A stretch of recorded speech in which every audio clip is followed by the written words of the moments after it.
Hello everyone, আজ আমি আপনাদের পৃথিবীর সবচেয়ে আলোচিত খুনের সাথে পরিচয় করাবো জন বেনেট রামসের মার্ডার কেস, যেটা এখনও পৃথিবীতে আজও অমীমাংসিত, আজও এখনও চলমান কেসে আছে এটি। জন বেনেট রামসে 1996 সালের বড়দিনের পরের সকাল, একটি ধনী পরিবারের বাড়ি, একটি রহস্যময় মুক্তিপণ চিঠি, আর কয়েক ঘন্টা পর বেসমেন্টে পাওয়া গেল 6 বছরের একটি শিশুর লাশ। এই ভয়ঙ্কর কেসটির নাম জন বেনেট রামসের। আসুন পুরো গল্পটা শুনি। জন বেনেট ছিল শিশু সৌন্দর্য প্রতিযোগিতার তারকা। সে তার পরিবারের সহ কলোরাডোর বোল্ডার শহরে বিশাল এক বাড়িতে থাকত।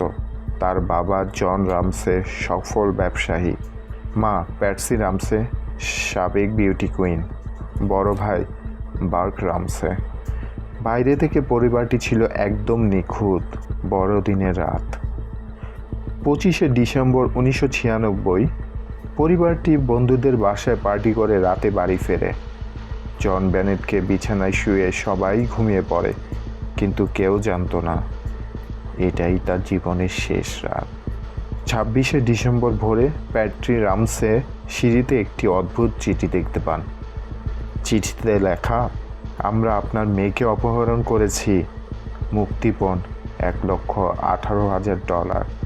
পুলিশে খবর দিলে মেয়েকে কিন্তু হত্যা করা হবে।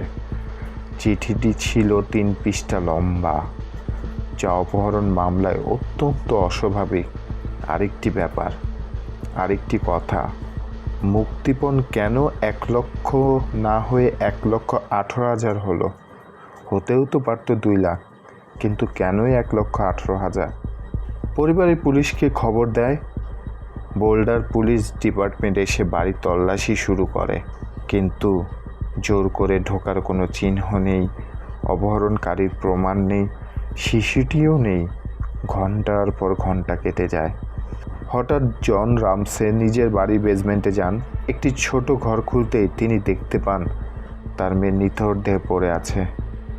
জন বেনেটকে পাওয়া যায়, মাথায় মারাত্মক আঘাত, গলায় দড়ি পেঁচানো, যৌন নির্যাতনের চিহ্ন, কম্বল দিয়ে মোড়ানো।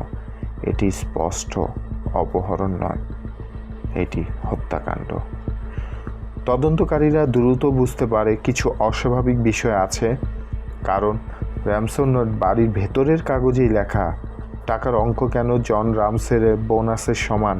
বাড়িতে জোর করে ঢোকার প্রমাণ নেই, ফলে সন্দেহ পড়ে পরিবারের ওপরেই। পরবর্তীতে জন বেনেটের শরীর থেকে পাওয়া যায় অজানা এক পুরুষের ডিএনএ। এই ডিএনএ পরিবারের কারোও নয়। অপরাধী শনাক্ত করা যায়নি, কেসকে আরও রহস্যময় করে তোলে। এখানে কিছু তথ্য আছে, তথ্যগুলি বলি। পরিবারে হয়তোবা কেউ দায়ী। তথ্য নাম্বার 1, কেউ কেউ মনে করেন ঘটনাটি দুর্ঘটনা ছিল, পরে সেটি ঢাকার চেষ্টা করা হয়। তথ্য 2, বাইরের অনুপ্রবেশকারী, সম্ভবত কেউ বাড়িতে ঢুকেই অপহরণের চেষ্টা করেছিল। তথ্য 3, যৌন অপরাধী, শিশুটি বিউটি পেজেন্টে অংশ নেওয়ায় অনেকের নজরে ছিল। এই কেস এত বড় হয়ে যায় যে FBI তদন্তে যুক্ত হয়, তবুও কোনো নিশ্চিত অপরাধী পাওয়া যায়নি। আজও অমীমাংসিত রহস্য, কাউকে কখনো হত্যার দায়ে দোষী সাব্যস্ত করা হয়নি। বহু বছর পরও কেসটি খোলা রয়েছে। নতুন ডিএনএ প্রযুক্তি দিয়ে এখনও তদন্ত চলছে।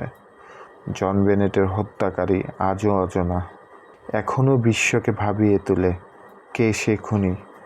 আরও আপডেট জানতে, আরও অপরাধ সম্পর্কে জানতে, ক্রাইম সম্বন্ধে জানতে চোখ রাখুন আমাদের পেজে এবং সাথে থাকুন। ধন্যবাদ।